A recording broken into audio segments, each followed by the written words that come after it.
Ndabahaye mwirwe mwese nshuti banywanyi bacu mwebwe mubana natwe mu biganiro n'amakuru tubatunganiriza ngaha kuri Iyakure Official. Iyakure Official ni imboneshakure imwe rudende ibashitsa ko amakuru yizegwe, amakuru atosoye, amakuru aba yatogojwe n'itsinda ry'abamenyesha amakuru b'inzobere mu karere k'ibiyaga binini, maze tukayabashikiriza mu buryo bwihuse.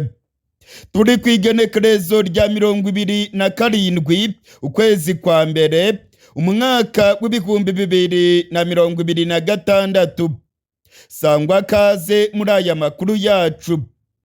Muri aya makuru yacu ndababwira ko inzobere mu bya gisirikare z'Abanyamerika zamaze kugera muri Kongo. Inzobere z'Abanyamerika zamaze kugera muri Kongo gufasha ubutegetsi bwa Tshisekedi ndetse n'igisirikare cya FARDC kugira ngo batsinde intambara barimo kurwana mu burasirazuba bwa Kongo. Amakuru yizegwe aremeza ko inzobere z'Abanyamerika zigiye gutoza igisirikare cya Kongo cyane cyane ibijyanye no kurwanira mu kirere. Ni inzobere z'Abanyamerika zo ku rwego rwo hejuru. Nyamara ku rundi ruhande amakuru yizegwe aremeza ko ibingibi ari inkuru mbi cyane ku butegetsi bwa Tshisekedi. Ibya Tshisekedi imbwa zikomeje kubirwaniramo. Abanyamerika bafite umugambi ukomeye cyane wo kwikiza Tshisekedi. Tshisekedi yanze kubahiriza ibyo yasinyanye n'Abanyamerika. Hari amakuru avuga yuko Abanyamerika baba bagiye kwikiza Tshisekedi maze bagakorana n'inyeshyamba za M23. Hari amakuru yizegwa yemeza yuko Tshisekedi nawe arimo kwikanga igiti n'ibuye. Ndetse Tshisekedi yamaze kwikiza abajenerali bose avuga yuko ari abagambanyi. Iki gikorwa cyo gufunga abajenerali kirakomeje. Ndetse Tshisekedi avuga yuko umuntu wese bizakekwa ko akorana n'umwanzi agomba gufungwa vuba na bwangu. Kugeza ubu abajenerali barenga 35 ndetse n'abasirikare bakuru bamaze gufungwa bagirizwa ibyaha byo gukorana n'abarwanyi ba M23. Perezida Tshisekedi arikanga ko ubutegetsi bwiwe bushobora gutembagazwa. Muri aya makuru yacu tugiye kurabira hamwe ikihishe inyuma ya bano basirikare b'Abanyamerika. Inzobere kaminuza zamaze kugera muri Kongo. Izi nzobere zifite umugambi ukomeye cyane. Hari amakuru yemeza yuko ubutegetsi bwa Perezida Trump burimo gukorana n'abarwanyi ba M23, ariko kandi ubutegetsi bwa Tshisekedi nabwo bukaba bubona neza ko bugeramiwe. Amakuru kandi yemeza yuko Leta Zunze Ubumwe za Amerika zirimo gukorana n'uruhande rwa Colonel Nanga na General Makenga bagamije umugambi wa balkanization. No gucamo Kongo ibice maze uburasirazuba bwa Kongo bukiyonkora kuri iki gihugu maze bugahinduka igihugu cyigenga. Hari amakuru yizegwa yemeza yuko umugambi wo gushinga Repubulika yigenga ya Kivu ugeze kure. Ibi byose rero nibyo tugiye kugaruka ko muri aya makuru yacu. Niba utarakanda kuri subscribe ndagusabye ngo ubikore rwose. Kanda kuri like ndetse usangiza abandi amakuru yacu. Ibiganiro bya Iyakure Official bizajya bitambuka kuri iyi mbonerakure. Abanywanyi banjye bose ndabamenyesha ko imbonerakure yacu ari Iyakure Official. Mumenyeshe n'abandi bose ko amakuru n'ibiganiro bakurikiranaga ku zindi mboneshakure bazajya babikurikirana kuri iyi mboneshakure nshasha. Imboneshakure yacu yitwa Iyakure Official. Muri kano kanya rero reka tuganire ku makuru akomeye cyane ari mu burasirazuba bwa Kongo. Mwarabibonye ko inzobere z'Abanyamerika zamaze kugera mu burasirazuba bwa Kongo. Ni inzobere mu bya gisirikare. Ubutegetsi bwa Kongo buvuga yuko zino nzobere zigiye gufatanya na FARDC cyane cyane mu myitozo y'urugamba rwo mu kirere. Ni inzobere zarungitswe n'igisirikare cya Amerika. Amakuru avuga yuko abanyamerika barimo kwereka neza ubutegetsi bwa Kongo ko barimo gukorana, ndetse zino nzobere zirimo gufasha Air Force ya FARDC. Amakuru yizewe aremeza ko izi nzobere zirimo gutanga amasomo akomeye cyane y'ukungene igisirikare cya Kongo cyakoresha indege z'intambara mu gutsinda urugamba barimo kurwana na M23 mu burasirazuba bwa Kongo. Muri iyi minsi igisirikare cya Kongo kiravuga yuko kirimo kwitegura urugamba rukomeye. Ni urugamba rugamije kwisubiza ibice byose bigenzurwa n'abarwanyi ba M23. Igisirikare cya Kongo kivuga yuko kigomba kwisubiza umujyi wa Bukavu. Igisirikare cya Kongo kandi kivuga yuko kigomba kwisubiza umujyi wa Goma. Umwaka urarumanye abarwanyi ba M23 barimo kugenzura umujyi wa Goma. Ku igenekerezo rya 27 ukwezi kwa mbere umwaka ushize nibwo abarwanyi ba M23 bigaruriye uyu mujyi wa Goma.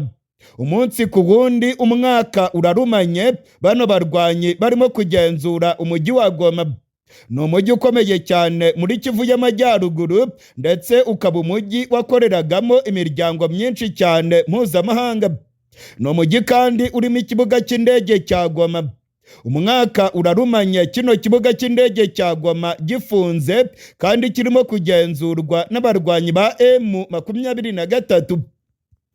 Mu gihe rero igisirikare cya FARDC kirimo kwishimira ko abanyamerika bamaze kugera muri Kongo kandi ko barimo gufasha FARDC mu myitozo ikomeye yo gukoresha indege z'intambara. Hari amakuru avuga yuko ari umutego ukomeye cyane ubutegetsi bwa Tshisekedi bumaze kugwamo.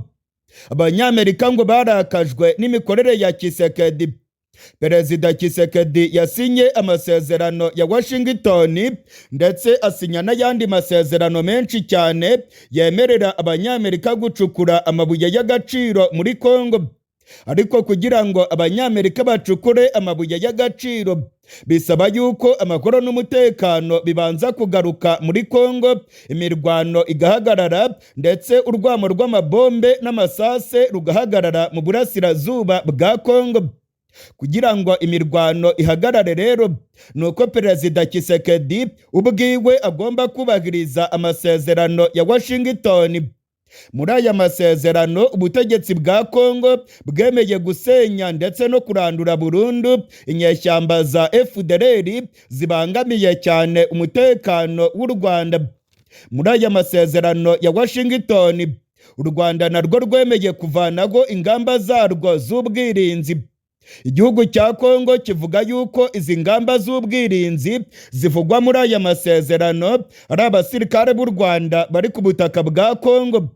U Rwanda narwo ngo rugomba kuvana abasirikare barwo muri Kongo. Nyamara aya masezerano ya Washington yabaye amasigara cyicaro. Nta ngingo n'imwe yari yubahirizwa muri aya masezerano. Ubutegetsi bwa Kongo bwanze gusenya FDLR. Aho kugira ngo Tshisekedi asenye FDLR, ahubwo akomeje gutanga intwaro nyinshi cyane ndetse n'ubufasha bukomeye cyane bwa gisirikare burimo kugera muri zino nyeshyamba za FDLR hagamijwe guhungabanya umutekano w'u Rwanda. Mu gihe rero Tshisekedi yanze kubahiriza amasezerano ya Washington, abanyamerika barabona ko nta nyungu bazavana mu butegetsi bwa Tshisekedi.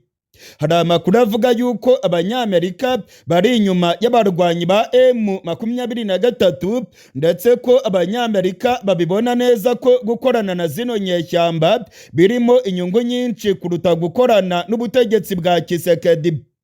Hari amakuru avuga yuko izi nzobere za gisirikare z'abanyamerika ahubwo zaba zirimo gutegura imigambi ikomeye cyane yo kuvana ku butegetsi Tshisekedi. Ndetse ngo Tshisekedi ari mu yabira. Ubuzima bwa Tshisekedi bwaba bugeramiwe.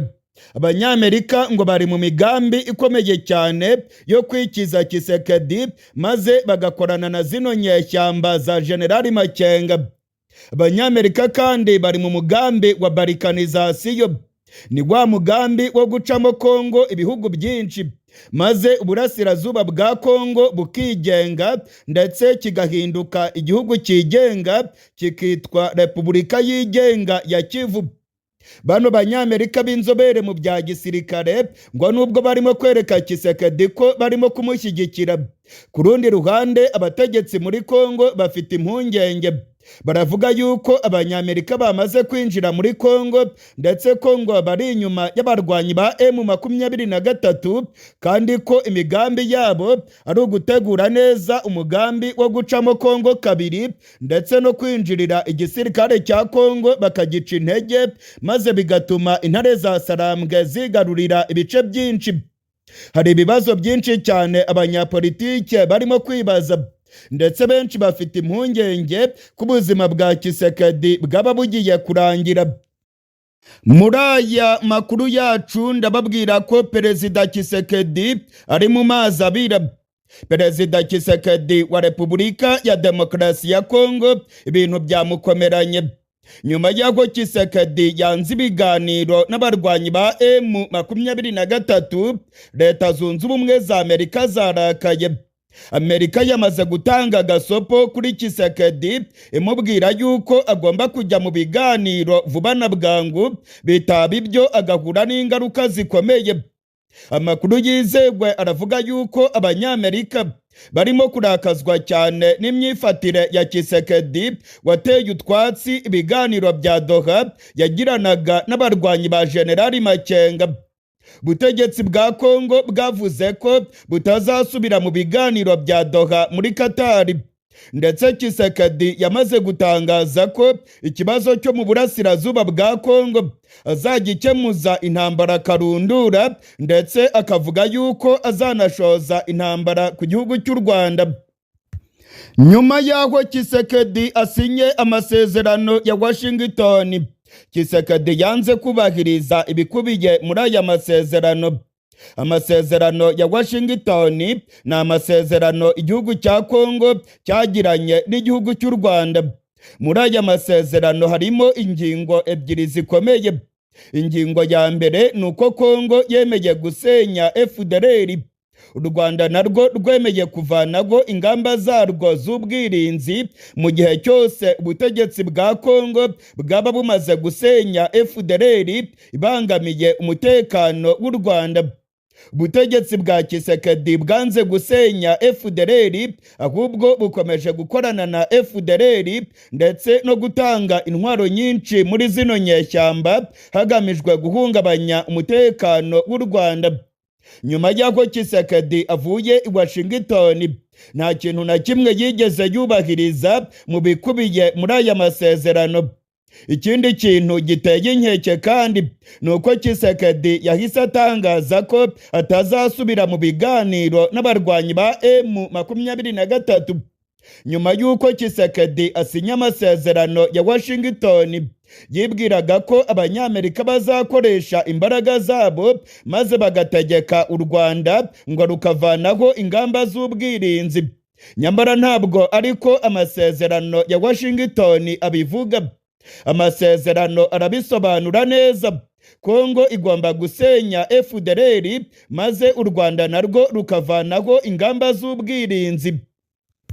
Nyuma yo gusinya aya masezerano ya Washington, Perezida Tshisekedi yabonye ko ibintu bitoroshye rwose.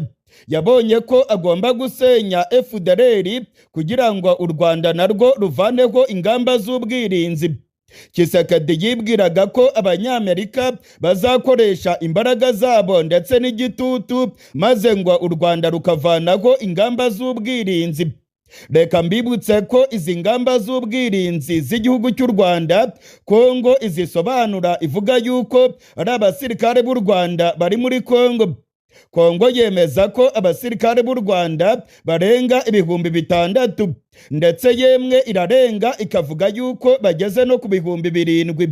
Bano basirikare b'u Rwanda ngo bari muri Kongo. Izi ngizi ngo nizo ngamba z'ubwirinzi. Niko igihugu cya Kongo kizisobanura, kikavuga yuko bano basirikare b'u Rwanda bagomba kuva ku butaka bwa Kongo vuba na bwangu.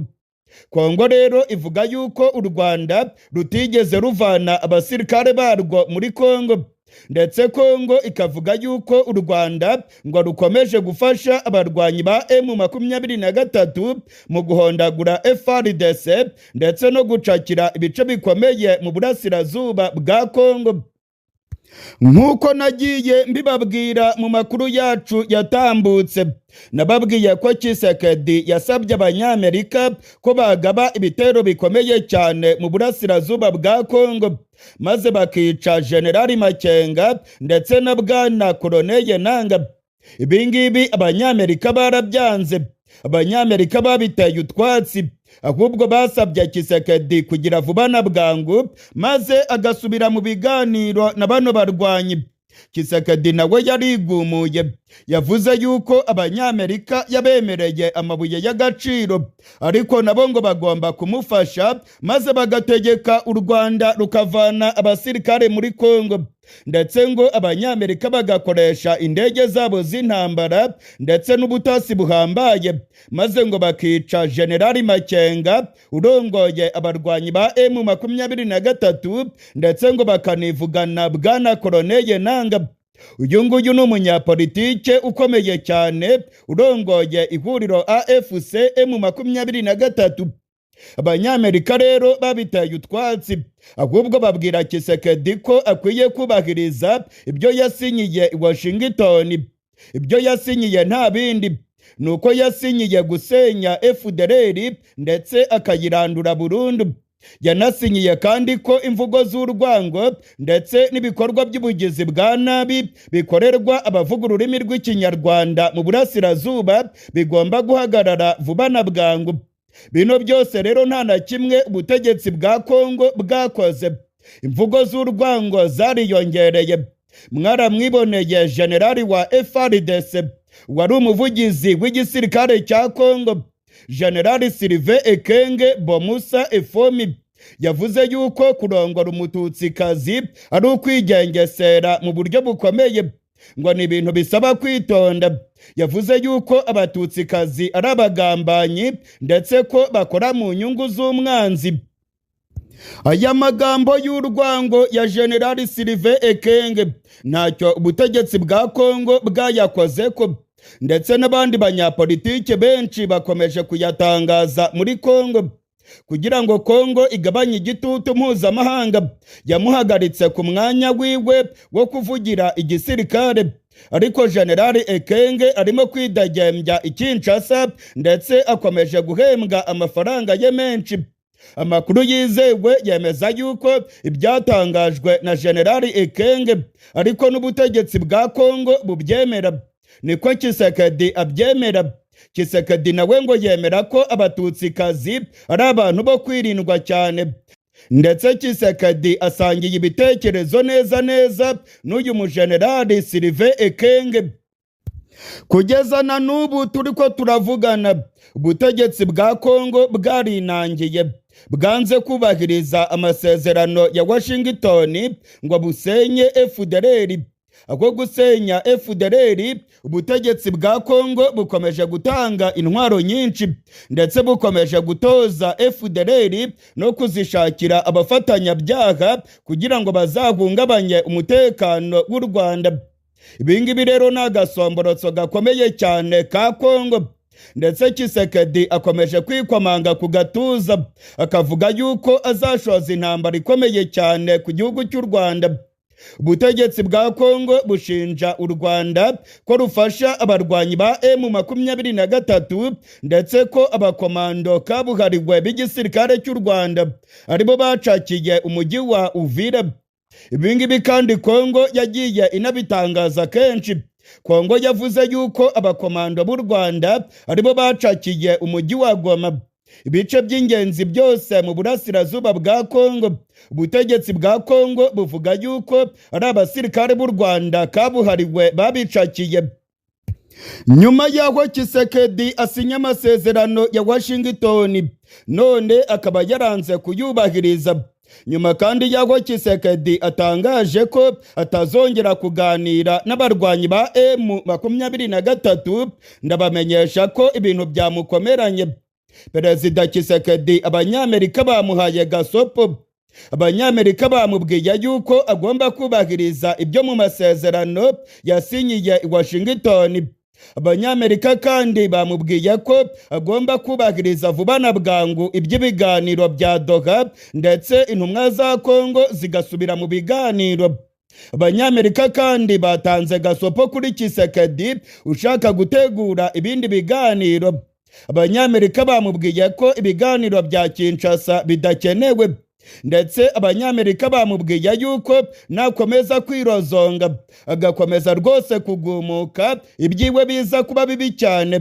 Abanyamerika bamuteguje, bamubwiye ko agomba gukora vuba na bwangu agasubira mu biganiro ndetse akagaragaza ubushake bwo gusenya FDLR.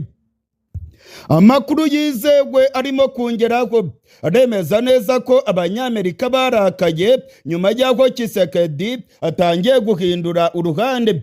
Muri iyi minsi ubutegetsi bwa Kongo burimo guhindura uruhande nyuma y'aho Kongo ibonye ko abanyamerika batarimo gukora ibyo Tshisekedi ashaka.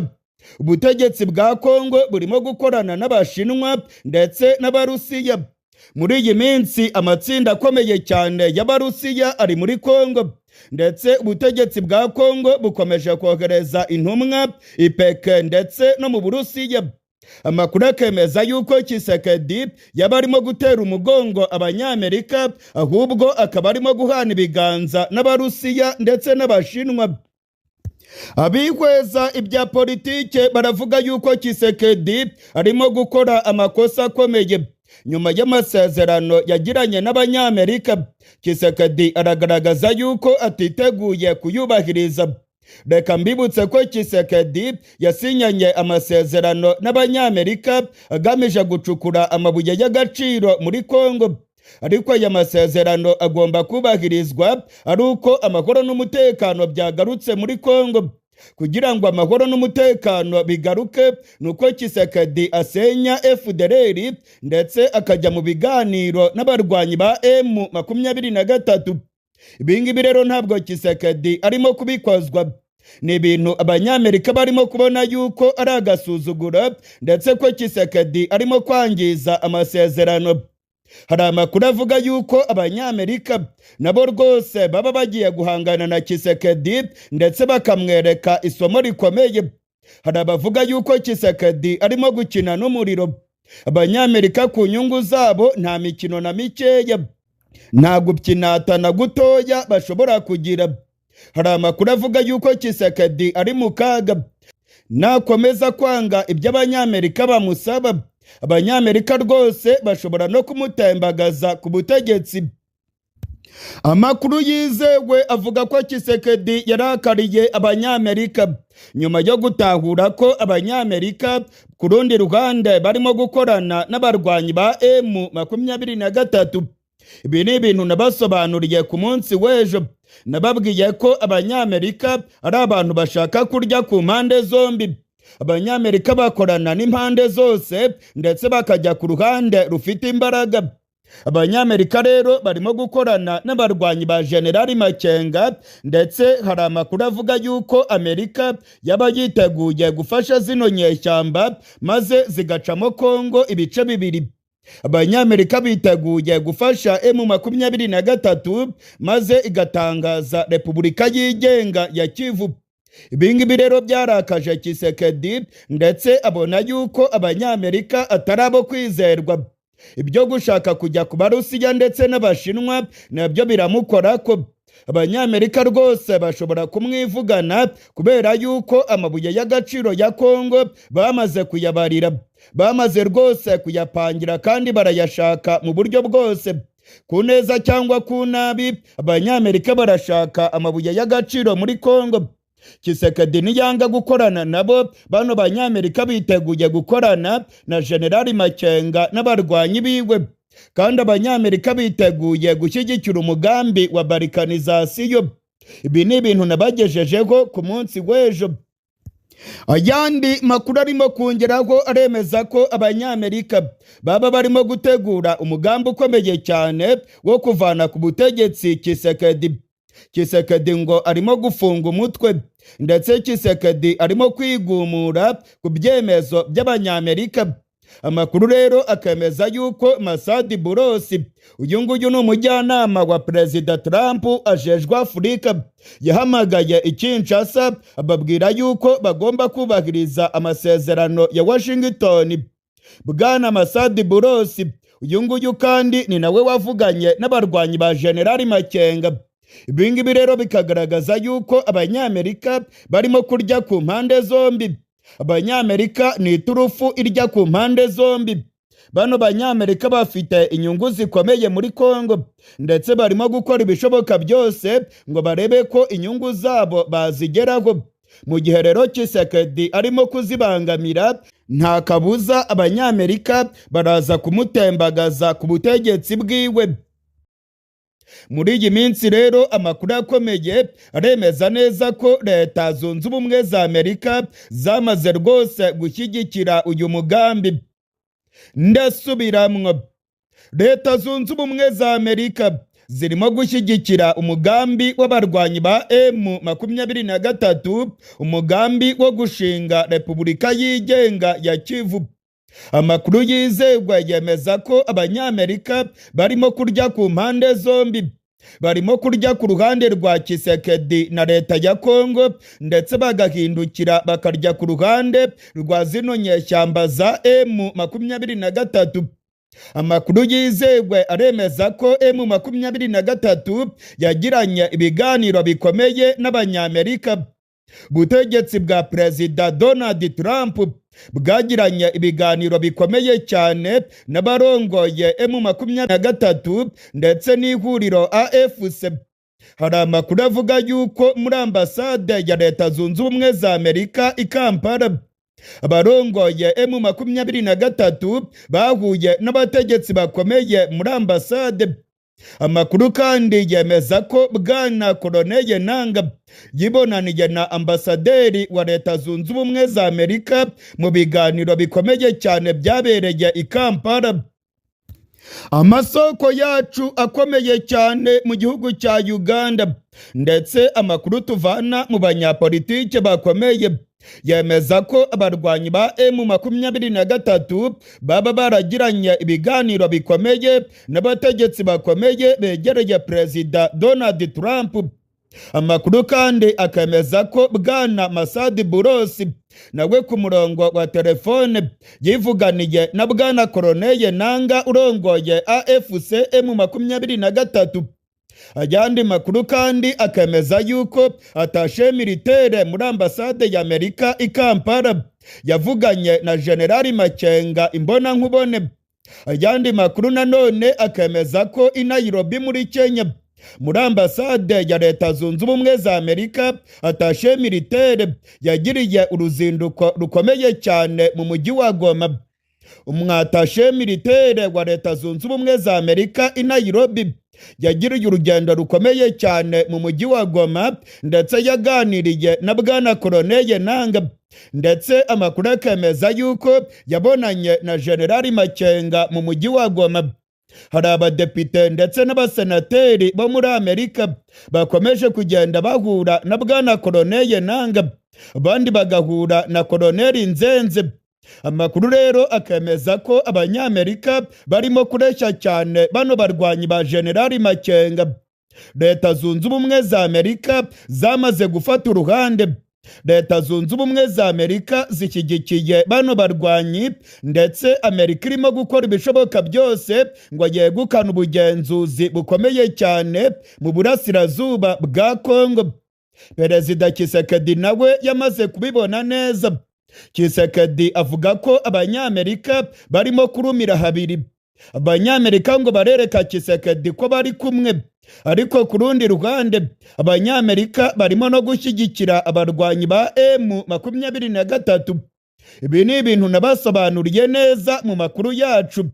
Nababwiye ko abanyamerika ari iturufu imwe yonyine ariko irya ku mpande zombi.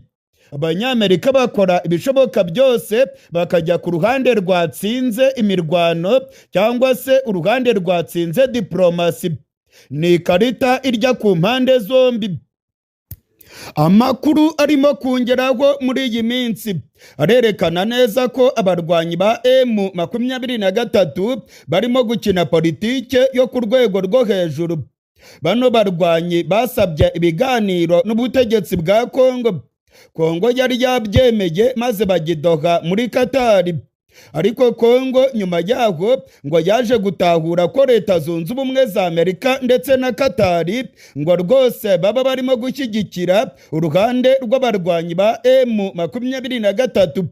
Mu minsi ishize mwarabibonye ko Minisitiri w'Ububanyi n'Amahanga w'igihugu cy'u Burundi yacitswe maze akandika amakuru akomeye cyane. Ariya makuru yari ibanga rikomeye. Minisitiri Edouard Bizimana yavuze yuko ibirimo gukorwa n'igihugu cya Katari ngo ari ugushyigikira abarwanyi ba M23. Iyo uvuze Katari uba uvuze Leta Zunze Ubumwe za Amerika. Ku rubuga rwa X, Minisitiri w'Ububanyi n'Amahanga w'u Burundi yikomye cyane igihugu cya Katari, yerekana neza ko kirimo gushyigikira zino nyeshyamba. Ndetse yashakaga kwerekana ko Katari ngo yaba irimo gukoresha amafaranga menshi cyane kugira ngo irangaze Abanyamerika bakomeze kujya ku ruhande rwa zino nyeshyamba. Iri ngiri ryabaye ikosa rikomeye cyane muri diplomasi. Amakuru yatangaje yari ibanga rikomeye. Ibyo Minisitiri Edouard Bizimana yatangaje nubwo byaba biri mu kuri, ariko yatangaje amakuru y'ibanga ataragombaga kujya ku karubanda. Leta Zunze Ubumwe za Amerika zararakaye cyane, ndetse igihugu cya Katari cyararakaye kugeza ubwo General Ndayishimiye ubwiwe asabye imbabazi maze akihohora, akavuga yuko ibyakozwe na Minisitiri w'Ububanyi n'Amahanga ari ikosa. Ndetse agashimagiza cyane Katari, avuga yuko ari umufatanyabikorwa ukomeye w'u Burundi. Ariko Minisitiri Edouard Bizimana ijambo yari yarikocoye, kandi ijambo ryari ryamaze kugenda. Ibingibi yabitangaje nyuma y'ibiganiro byari byarahuje Tshisekedi ndetse n'ubutegetsi bw'u Burundi. Tshisekedi akavuga yuko Abanyamerika ngo barimo gushyigikira M23. Niwo mujinya mwabonye Edouard Bizimana yahise yadukana kuri X, akavuga ko Katari irimo gushyigikira abarwanyi ba General Makenga, ndetse ko Katari iri ku ruhande rw'abarwanyi Burundi na Kongo. Muri iyi minsi amakuru arimo kongeraho aremeza neza ko Leta Zunze Ubumwe za Amerika zirimo gushyigikira abarwanyi ba M23 hagamijwe gushinga igihugu gishyashya mu burasirazuba bwa Kongo. Mu minsi ishize nabagejejeho amakuru ndetse na video y'Abanyamerika bari basuye ibice bya Masisi. N'Abakongomani bahungiye muri Amerika ndetse no ku mugabane w'Uburayi bari bagarutse mu burasirazuba bwa Kongo. Kiriya ni ikintu gikomeye. Bariya Abanyamerika bari bageze mu burasirazuba bwa Kongo.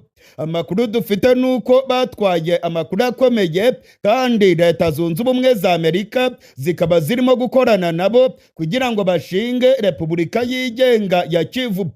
Hari abakorera ubutegetsi bwa Trump bakomeje kugera mu mujyi wa Goma ndetse no kugera mu burasirazuba bwa Kongo bagamije kunonosora neza umugambi ukomeye wa balkanizasiyo.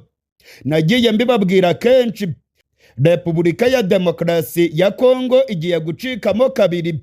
Abanyamerika barabona neza ko gukorana na General Makenga ndetse n'abarwanyi ba M23 ari byo byiza mu bugenzuzi bw'uburasirazuba bwa Kongo. Ubutegetsi bwa Tshisekedi ibyo bwemereye muri Amerika bwanze kubikora. Tshisekedi yanze gusenya FDLR. Tshisekedi yanze ibiganiro n'abarwanyi ba General Makenga kugira ngo intambara irangire maze Abanyamerika nabo bacukure amabuye y'agaciro.